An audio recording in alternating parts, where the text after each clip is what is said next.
Salam alaikum, alaikum salam. I pray you guys having a great night. Today we're going to read a little bit on the self-healing power, written by Bunseki Fukiao.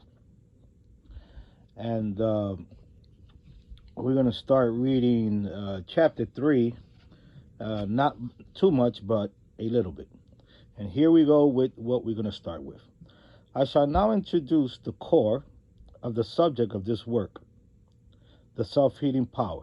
This chapter must be carefully read, especially by all future parents who may have the chance to read this work. It explains in detail what was only slightly touched upon in the 2 previous chapters.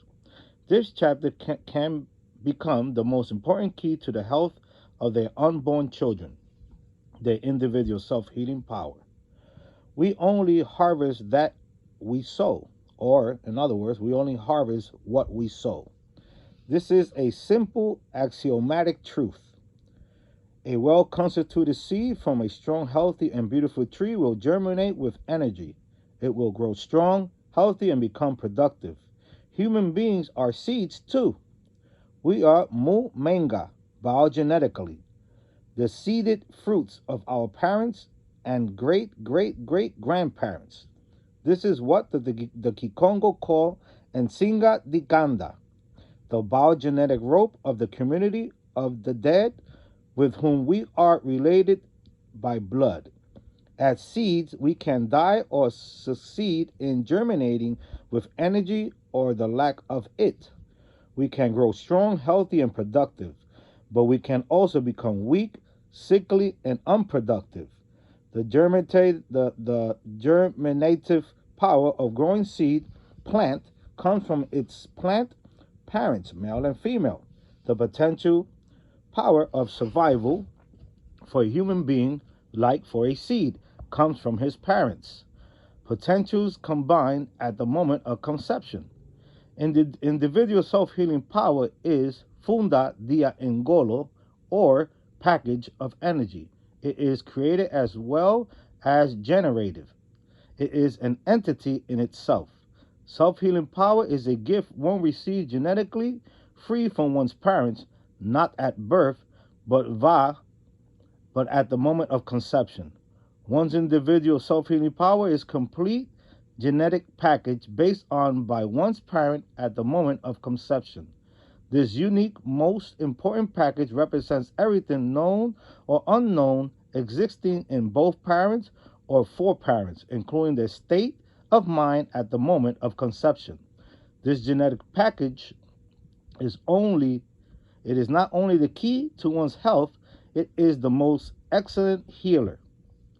Another important aspect related to health that one must consider, especially in economy, development, and politics, is that a good and stable economy is made by healthy people, and good health implies active power. An individual's healing power must make up the collective healing power of nations in all domains, in politics, economy, education, technology, or development. These individual and collective healing powers constitute an ultimate power that binds up the wounds of nations. If this healing power is rightly understood by rightly elected leader of rightly informed people for rightly determined objectives. Certain individuals who involve themselves in the killing of the unborn content that life does not begin at conception, and that at a certain period of pregnancy, the infant is just muscles and tissues without life. Can there be birth without conception, naturally or in a laboratory? Could a seed without life be able to germinate? The infant developed in the womb because it is a seed that has life in it. What happens at conception becomes a living thing that belongs fully in the category of human beings and has a right to life and protection. To argue that life begins days, weeks, or months after conception is nonsense. What then is conception? Positively, yes, but its function capacity varies from one individual to another, depending on the conditions under which this package was passed on. We may discover after reading the study that we may have received a weak healing power from our parents, but we can increase its functioning capacity to a higher level if we want to. We might also find later on that we may have passed on to our children a weak self healing power. We can change that situation if we want to. Those who intend to become parents in the future are the luckiest ones to have this work before them.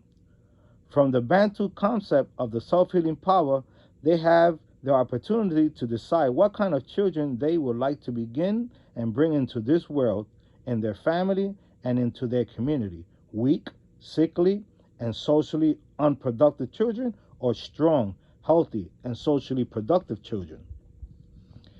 Individual self healing power, or the genetic gift of two bonded human potentials into one human seed, the infant, through Zala, or love, can be perfected or imperfected, strong or weak, depending on certain factors.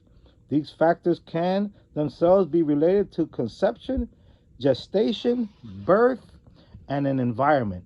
I will discuss some of these factors from the highest to the lowest risk, depending upon the functioning capacity of the individual, its self-healing power. Conception. Factors related to this group have the greatest impact on the individual self-healing power of the infant to be conceived. The genetic package. Parents are the first and most important factor of the functioning capacity of an individual's self-healing power. They are responsible for the both weak and strong, healthy or sickly children. They can willingly or unwillingly decide about this state of health. First, when selecting a partner, and second, at the moment of making love. Once the first step is completed, all questions relating to what we have here called the biogenetic rope are solved. The couple is then collectively allowed to engage in kimbanda, lovemaking, either for their pleasure or for procreation. People partners are like flying birds when they are in the process of kimba. Their bodies are intimately invaded by a flaming current and accumulates into two opposite attracting centers, all creative and generating genetic potential, a natural process that engineered the bonding of these potentials into one package with a living seed in it, i.e., the infant, the living son that will one day rise in the community.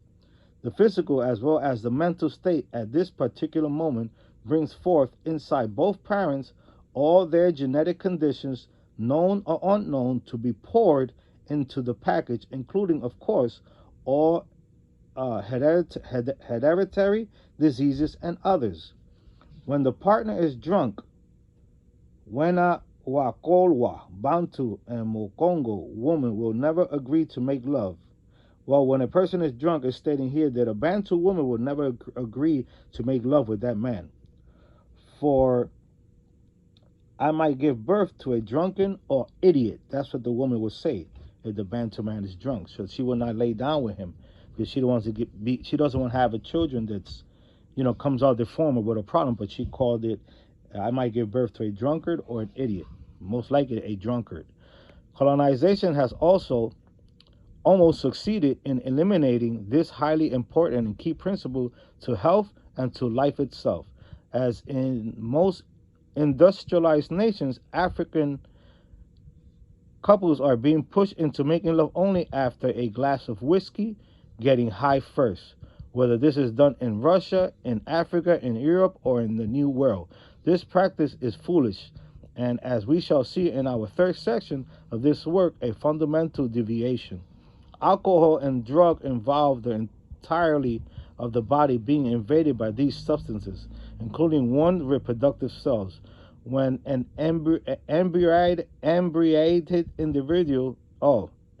inebriated individual forces his partner to make love, resulting in a pregnancy, without doubt, the child will be born alcoholic because she was conceived in that state.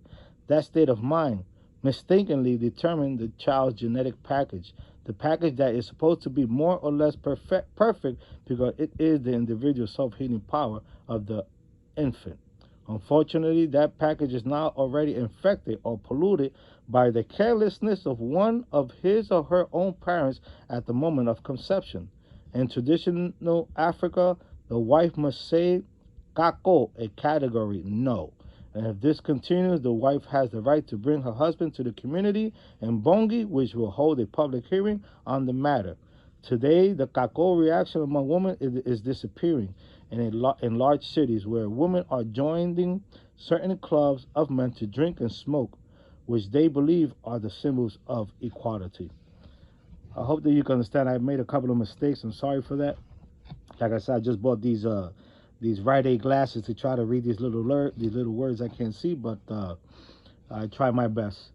I hope you guys understood the concept of self-healing power and why is it so important that when you find a mate or whether it's female or male, that you try to get yourself a person that's more, I mean, it's not impossible, but and it's crazy, but you want to find somebody that at least it's not into doing drugs and it's an alcoholic, because it could actually affect your child's genetic package if you ever get impregnated or you conceive and you want your child to come, to this planet Earth with the less problems that he can or she can come into this world. Assalamu alaikum, alaikum salam. I pray you guys understood a little bit. Have a great night.